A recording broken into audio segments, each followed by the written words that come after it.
1957. 70 miles from Venice, amid the cliffs and gorges of Italy's Vajont River Valley, work begins on the Vajont hydroelectric dam. Crucial to the dam's operation is a vast reservoir that can hold 44 billion gallons of water. Ever since the filling of the reservoir in early 1960, enormous cracks have begun appearing on Mount Toc above the dam. People could sense that something big was about to happen, because the ground was moving, as suddenly new cracks would appear, very deep and very large. Then, in late 1960, another warning sign. This time, it's a landslide.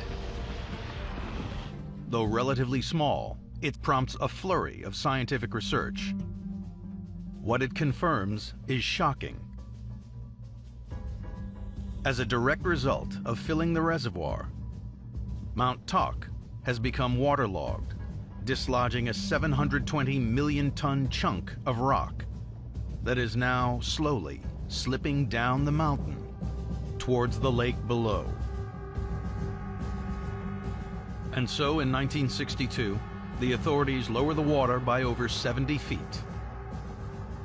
At that level, they are confident the dam can't be overtopped, provided the landslide falls into the reservoir at the speed they expect. Even as locals grow uneasy, officials remain confident that the threat is minimal.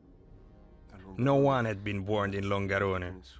There were no official warnings. There were just the warnings coming from the mountain. October 9th, 1963. Traveling at over 60 miles an hour, 3 times faster than expected, the 1.5 mile wide chunk of rock is finally unleashed. In its sights, the enormous Vajont Reservoir. How can you imagine? 9 billion cubic feet of rock, breaking away from a mountain and falling into a basin filled almost to the brim. It sends 2 giant waves in opposite directions, one towards the dam, the other towards the village of Erto. Traveling at over 30 miles an hour, the first wave engulfs farms and houses all along the shore, killing most of their occupants. Shielded by a spur in the mountain, the village of Erto is miraculously spared the worst of the wave. At the opposite end of the reservoir, the second tsunami is now hurtling towards the Vajont Dam. It sends more than 275 million tons of water over the edge and into the valley below. In its crosshairs, nearly 5,000 inhabitants of Longarone, with nowhere to run. The town is gone, reduced to little more than mud and rubble.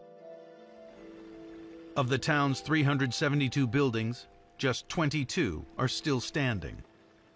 The rest flattened and washed away down the Piave River towards Venice. Longarone was not there anymore. They could see that Longarone didn't exist anymore. There was only mud and water and ruins and no life at all. The Vajont disaster claimed almost 2,000 lives, making it one of the worst man-made disasters in history.